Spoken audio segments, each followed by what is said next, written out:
애완동물로 이 도마뱀을 기르기를 원하는 아주 애호가가 있었습니다. 이분이 아마존에서 포획한 도마뱀 한 마리를 이 수중에 넣게 됐습니다. 아주 너무 기뻤고 이 도마뱀을 잘 양육해야 되겠다, 그런 생각을 가지고 이 도마뱀이 서식할 수 있는 좋은 이 장소도 마련을 했습니다. 문제는 이 도마뱀이 식음을 전폐하는 겁니다. 그래서 망고 주스도 줘보고 살아있는 파리도 줘보고 죽은 파리도 줘보고 이 돼지고기를 다져가지고도 줘보고 도대체 먹질 않는 겁니다. 이러다가 아마존에서 그냥 살도록 두어야 되는 애를 내가 이 집으로 옮겨서 죽겠다 이거. 그리고 이 수의사에게도 상의를 해보고 도대체가 먹지를 않는 겁니다. 이제 마지막으로 햄 스위치를 하나, 샌드위치를 가져다 주려고 주는데 역시 안 먹는 겁니다. 그리고 이 신문을 보다가, 뉴욕타임즈를 보다가 너무 실망스러워서 그냥 햄 샌드위치하고 도마뱀 위로 신문을 이렇게 던져두었더랍니다. 그런데 갑자기 이 도마뱀이 신문지를 막 갈기 막 열심히 그렇게 찢더랍니다. 그러고 나서는 햄 샌드위치를 싹 먹어 치우더라는 겁니다. 그래서 발견한 사실은 이 자연에 있는 그런 도마뱀을 야생성이 있는데 아무것도 안 하고 밥만 준다고 얘가 먹는 것이 아니다라는 사실을 깨닫고, 그때부터 무엇인가 맛있는 음식을 주기 전에는 얘가 운동할 수 있는 거, 막 찢을 수 있는 거, 그걸 먼저 던져주고 충분히 운동을 시킨 후에 먹을 걸 주면 그렇게 잘 먹더라는 겁니다. 여러분, 우리가 교회 다니고 예수님 믿는 사람들 치고 기도를 안 하고 싶은 사람이 없습니다. 어떻게 하면 기도를 좀 더 간절하게 해볼 수 있을까에 대하여 늘 마음을 가지고 있단 말입니다. 그런데 마치 이 운동 안 한 도마뱀이 아무 먹이에 의욕을 못 느끼는 것처럼 그렇게 기도를 하고 싶어 하는 우리 그리스도인들이 기도만 대하면 무기력해진단 말입니다. 그런데 제가 발견한 사실이 있습니다. 그렇게 무기력한 그리스도인들이 언제 기도가 제대로 되느냐? 강력한 고난이 다가오면 그때는 기도를 시작합니다. 피곤한 손과 연약한 무릎을 일으켜 세우고 막 새벽에 기도하고 저녁에 기도하고 낮에 또 기도하고 막 차를 한쪽을 세워놓고 또 기도하고, 또 발견한 사실은 강력한 희망적인 목표가 발견되면 그때는 기도하지 말라고 합니다. 갑자기 막 나는 이 꿈을 이루어야 돼, 나는 이 목표를 이루어야 돼, 막 그래서 누가 옆에서 말려도 기도하는 일에 자기 자신을 쏟아붓는단 말입니다. 또 한 가지는 성령께서 그 사람을 강력하게 사로잡으면 기도하지 아니하고는 견딜 수 없는 심령이 임해지면 기도하게 됩니다. 오랄 로버트 목사님께서 생전에 사모님께서 저녁 먹자고 준비 다 됐다고 하니까 알았다고 내가 잠깐만 마당에 나가서 기도 드리고 오겠다고. 그리고는 그 마당에 즐겨 기도하시던 그 방석 놓은 자리에 나무 밑에서 기도를 시작하다가 그때부터 24시간을 기도했습니다. 강력하게. 도저히 사모님이 식사하시라고 말할 수 없을 정도로 막 강력하게 그때부터 24시간을 기도에 임했던 적이 있었다는 겁니다. 여러분, 우리는 그냥 아무 노력도 안 하고 살아가다가 보면 이 무기력에서 언젠가 내가 기도하는 날이 올 거야. 언젠가 강력하게 기도하고 싶은 날이 올 거야. 그때가 언제인지 빨리 왔으면 좋겠어 라고 생각을 하는데, 아무 자극도 없이 그냥 먹을 걸 맛있게 먹기를 바라주는 그런 야생성 도마뱀에게 기대하는 것과 똑같은 상황이 발생됩니다. 우리가 강력하게 기도를 하려면 자극이 주어져야 됩니다.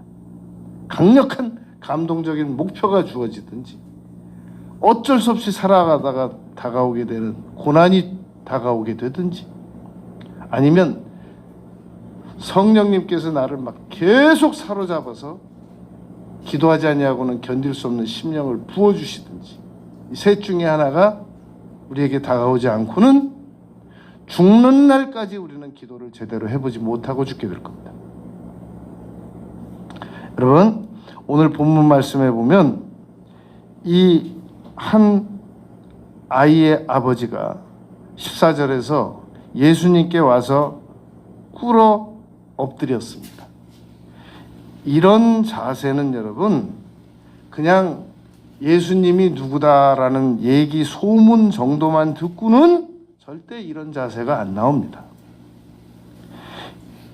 15절에서 이 사람의 강력한 고통이 임했는데 자기 아들이 간질로 고생을 해가지고 물불 안 가리고 뛰어드는 겁니다. 저는 여러분, 오래전에 한 아버지가 한 20대로 보이는 아들의 허리에 끈을 묶어가지고 한 2m 정도 되는 끈을 묶어가지고 이 아이가 막 온몸이 휘청휘청 거려요. 그렇다고 그 아이를 그냥 두면 안 될 것 같으니까 길로 데리고 나와서 보행 이렇게 운동을 시키는데, 얘가 언제 길로 뛰어들지 모르니까 2m짜리 줄을 이렇게 딱 매가지고 뒤에서 쫓아가더라고요.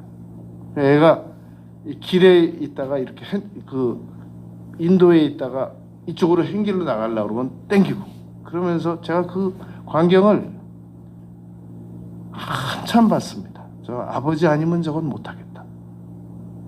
여러분, 이 아버지가 내 아들을 불쌍히 여기소서, 그가 간질로 불에 뛰어들면 여러분 다 죽고, 물에 뛰어들면 이건 그냥 죽는 거예요. 이 정도 돼야 여러분 사람은 예수님께 나오지, 적당히 하루 있다가 한 일주일 괜찮고 또 하루 있다가 또 한 보름 괜찮고 그래가지고는 곧 살다 보면 괜찮아질 날도 있을 거야 그러고 안 나온단 말입니다.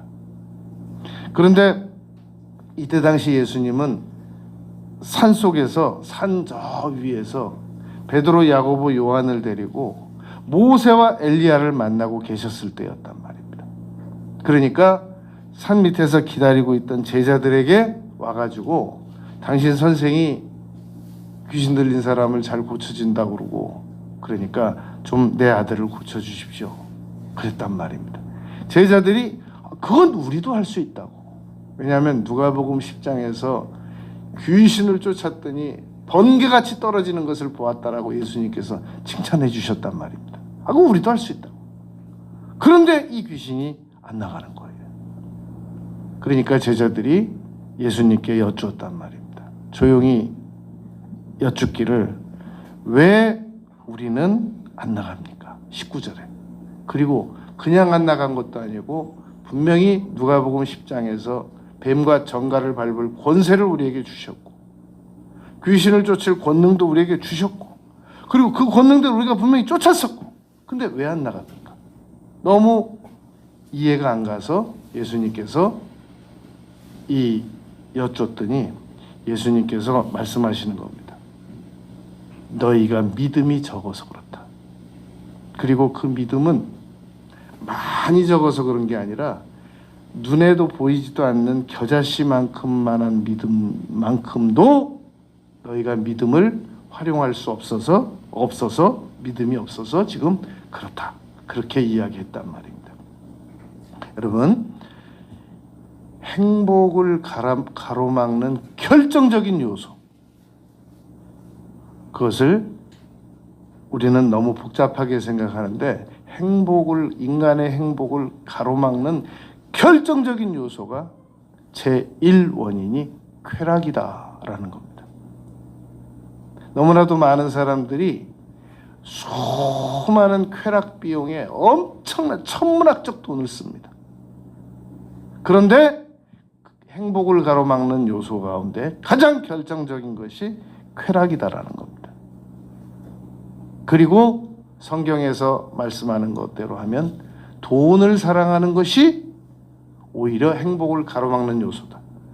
사람들이 행복해 보려고 얼마나 많은 돈을 추구하고 심지어는 다른 사람을 이용하고 배신하고 공격하고 강도하고 살인까지 하면서 돈만 있으면 행복해질 줄 알고 돈을 추구하는데 그 돈이 행복을 오히려 가로막는다는 겁니다. 우리가 행복해 보려고 열심히 쇼핑을 합니다. 그런데 통계입니다. 쇼핑 1시간 한 거하고 봉사 1시간 한 거하고 봉사 1시간 한 것이 행복 지수를 훨씬 더 높여주더라는 겁니다. 그러니까 우리는 행복해 보려고 다 행복하자고 하는 일이지 하면서 행복과는 전혀 반대의 길로만 걷고 있단 말입니다. 여러분, 우리가 이 문제를 해결할 수 있고 귀신을 쫓아낼 수 있고 고통에서 빠져나오려면 그러면 정확하게 믿음의 이 라인으로 들어와야 됩니다. 믿음이 더 강해질 수 있는 일을 해야 된단 말입니다. 그런데 너무나도 많은 사람들이 문제를 해결하기 위해서 믿음과 정반대의 길을 걷습니다. 그 결정적인 것이 과학입니다. 과학은 발견된 사실에 대한 조합이지 문제를 해결할 수 있는 근본적인 해결이 안 된단 말입니다. 그리고 정확하게 문제를 해결할 수 있으려면 너희의 믿음이 적은 영혼이라 그래서 믿음으로 들어와야 되는데 돈만 있으면 이 문제가 해결될 거야 라고 생각을 하고 또 돈을 구하러 나간단 말입니다. 그리고 이 문제를 해결하기 위해서는 믿음의 문제가 있어야 되는데 믿음의 문제를 해결하지 못하고 다시 문화적인 것으로 충족을 시키려고 나가본단 말입니다. 계속 간극이 멀어지고 있단 말입니다. 여러분, 우리는 지금보다 더 행복해지기 위해서 취할 수 있는 것들이 의외로 돈이 안 들어가는 것들입니다. 감사하는 거. 분명히 행복해집니다. 우리 막 행복해지려면 돈이 많아야 되고 일단 빌딩이 하나 있어야 되고 차도 바꿔야 되고 인테리어 싹 바꿔야 되고 머리끝부터 발끝까지 메이커 옷을 입어야 되고 막 그래야 우리가 행복할 줄 아는데 정작 행복의 요소는 돈이 안 들어가는 것들입니다. 용서, 믿음, 희망 이런 것들이 오히려 우리를 행복하게 만든단 말입니다. 제가 지난 주간에 연금술사라는 책을 한 권 읽었습니다. 파울로 코엘료라고 하는 분이 쓴 소설인데 백쇄, 그러니까 그 책이 출판된 지 100세가 되는 것이 1988년이었다고 합니다. 내용을 보니까 이건 진짜 해밍웨이의 무슨 노인과 바다는 그건 그래도 바닷물결이라도 출렁거리고 읽을만이라도 하기라도 해요. 이 책은 진짜 무미건조해요. 근데 이 책이 어떻게 백세나 1988년에 해외에 나와서 우리나라에서 백세나 됐을까? 그 내용을 이렇게 봤더니 너무 내용이 간단해요. 주인공이 산티아고인데 이 산티아고가 누군가에게 정보를 듣습니다. 이 어딘가 멀리 떠나가지고 그곳에 가면 보석을 얻을 수 있다는 그거 딱 한마디 듣고 먼 길을 출발합니다. 가진 재산 다 정리해가지고 먼 길을 떠나는데 가보니까 아무것도 없어요. 근데 무엇을 깨닫느냐면 이 보석이 내가 멀리 떠나와야 있는 게 아니라 내가 출발한 그 자리에 이미 있었다, 보석이. 그런데 내가 그걸 모르고 이렇게 방황하고 돌아다녔다. 그거 하나 깨달았다는 겁니다. 그 책이. 핵심이. 그 책이 처음에 나왔을 때 3권 팔렸대요. 그 책 쓴 사람이 한 권 사고, 출판사에서 한 권 사고, 서점에 한 권 사고. 그래가지고 이 책은 아무래도 팔릴 것 같지 않습니다. 그랬는데 세월이 많이 가고 이 책이 살아남은 거예요. 여러분, 우리는 내가 지금 막 어디 귀인을 만나고 막 온 세상을 다 돌아다니고 나한테 없는 무엇인가가 좀 멀리 있는 것 같은데 내가 지금 있는 자리에서 예수님 앞에 나와가지고 믿음의 문제를 강력하게 붙잡기만 하면 우리의 모든 문제는 해결이 된단 말입니다. 여러분, 그러므로 예수님께서 나와가지고 제자들이 조용히 19절에서 조용히 여쭈었더니 우리는 어찌하여 쫓아내지 못하였나이까? 라고 여쭙는단 말입니다. 이 말은 곧 제자들이 우리는 왜 이 문제를 해결하지 못하였나이까? 라고 여쭙는 것과 같단 말입니다. 그랬더니 예수님께서 너희 믿음이 작은 까닭이니라. 진실로 너희에게 이르노니 만일 너희에게 믿음이 겨자씨 한 알만큼만 있어도 이 산을 문제를 명하여 여기서 저기로 옮겨지라 하면 옮겨질 것이요 또 너희가 못할 것이 없으리라. 이렇게 가르쳐 주셨단 말입니다. 여러분, 이 덩케르크 작전이 있었습니다. 이 2차 대전 때 영국, 네덜란드, 벨기에 이 3국 그 연합군이 이 프랑스 북부 항구 도시에 있는 덩케르크라는 곳에 고립됐습니다. 33만 8천 명이 그대로 떼죽음 당할 상황이에요. 완전히 이 독일이 그 연합군을 33만 8천 명을 완전히 몰살시킬 계획을 가지고 도망갈 자리도 없어요. 그 항구 도시라. 처칠이 영국 전역에 기도를 선포했습니다. 우리 연합군이 위기에 몰렸습니다. 그날 처칠이 웨스트민스터 그 채플 가서 아침부터 저녁까지 기도했습니다. 영국 사람들 전 국민들이 기도하기 시작했습니다. 희한한 일이 발생됐어요. 이 독일이 억수같이 내리는 비 때문에 공군이 무력화된 겁니다. 뜰 수가 없었습니다. 그리고 막 탱크가 진흙이 생겨가지고 전진을 못하고 무사히 33만 8천 명이 그대로 다 빠져나왔단 말입니다. 지금도 그 프랑스 북부 그 덩케르크라는 곳에 가면 그 기념관이 있습니다. 여러분, 우리가 문제가 있을 때 이 아이의 아버지가 민간요법 쫓아다니고 이 아이의 아버지가 무슨 전자칩 이거 연결시켜보고 뇌 구조 연결시켜보고 거기 쫓아다녔으면 예수님에게 못 나온단 말입니다. 그런 거 의존하다 보면 그런 현대적인 과학 장비를 의존하지 말라는 것이 아니라 활용은 하되 거기에 전적으로 의존하고 있는 동안에 예수님에게 나올 기회를 잃는단 말입니다. 여러분, 우리가 과학 장비를 활용하지 말자는 것도 아니고 경제적 지식을 활용하지 말자는 것도 아니고 민간요법을 활용하지 말자는 것이 아니라 그런 것들에 심취하고 있는 동안에 예수님에게 나올 수 있는 기회를 스스로 차단하고 못 나오고 안 나오면 기회를 잃어버린단 말입니다. 이적과 기적을 체험할 수 있는 기회를 잃어버리게 된단 말입니다. 먼 곳에 우리의 문제를 해결할 수 있는 어느 곳인가 있는 게 아니라 지금 내가 있는 자리에서 문제를 해결할 수 있단 말입니다.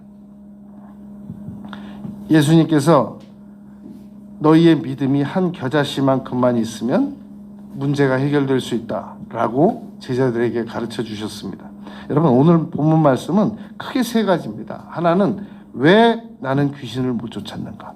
왜 나는 문제가 해결이 안 되는가? 나의 문제는 무엇인가?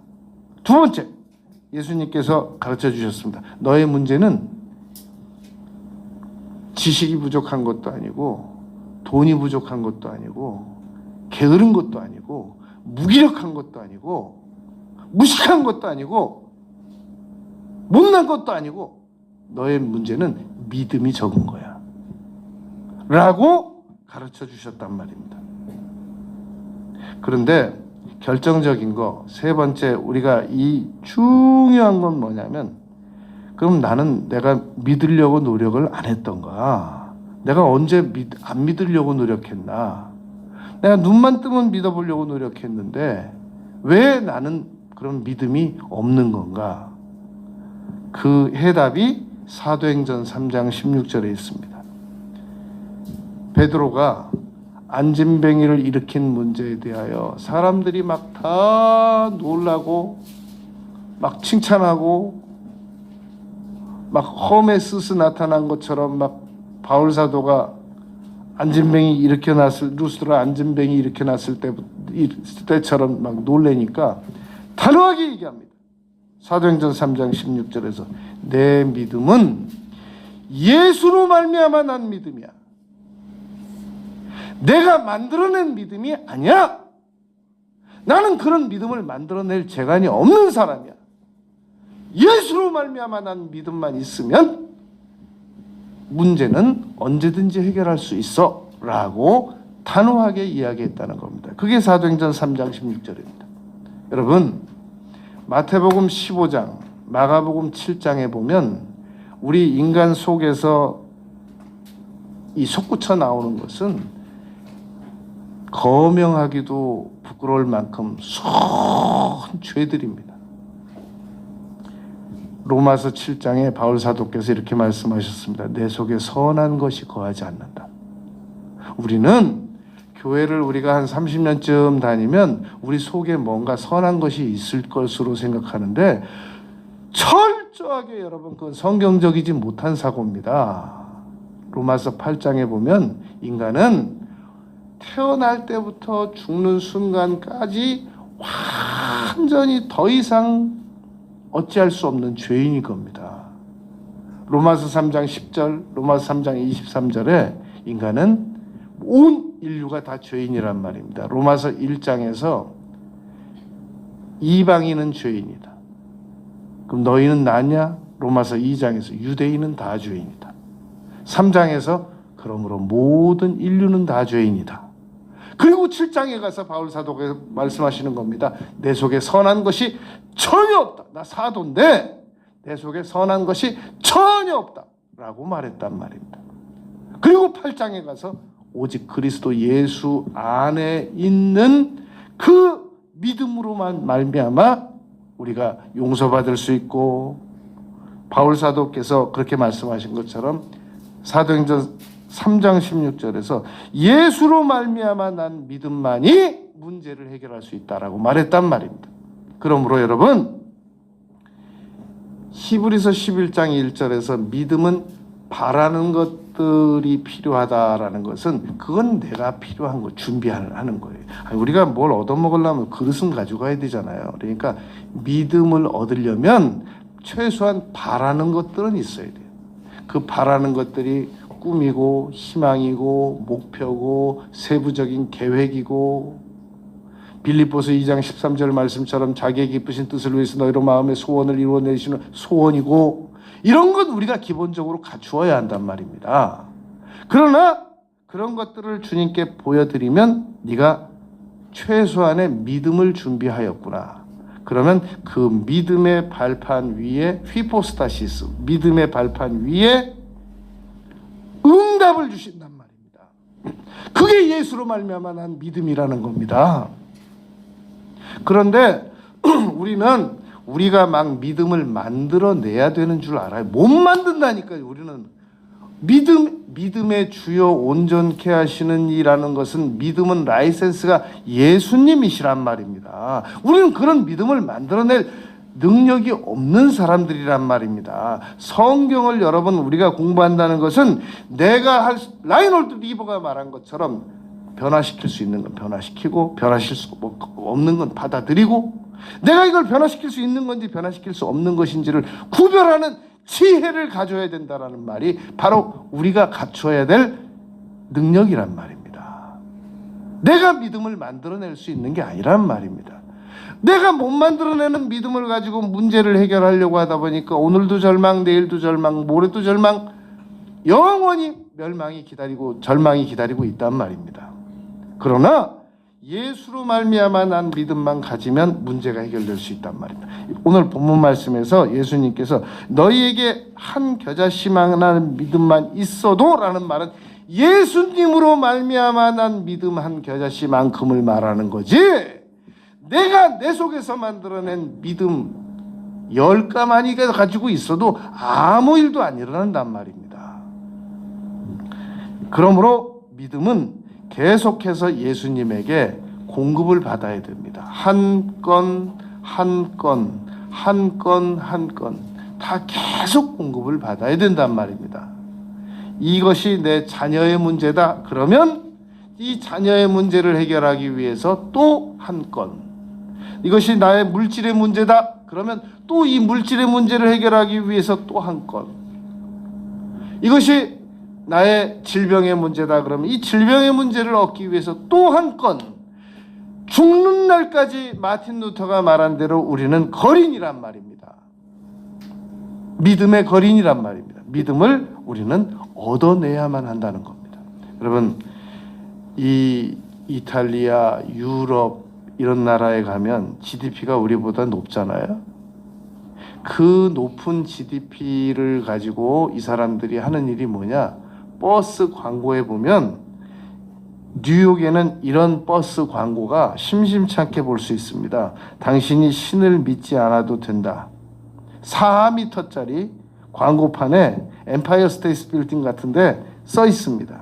그리고 이 당신은 하나님이 없어도 얼마든지 좋은 사람이 될 수 있다. 이게 전부 자비로, 하나님을 안 믿는 사람들이 자비로 광고비를 들여가지고 버스에다가 붙여가지고 돌게 만든다니까요. 그런 거를 광고하는 사람이 무슨 돈을 벌어가지고 그렇게 써붙였느냐? 만들어진 신이라는 책을 써가지고 그게 전 세계 베스트셀러가 돼가지고 거기서 나오는 인세를 받아가지고 그런 광고를 한단 말입니다. 이 세상은 나쁜 소식은 하나님이 계시지 않는다는 것이다.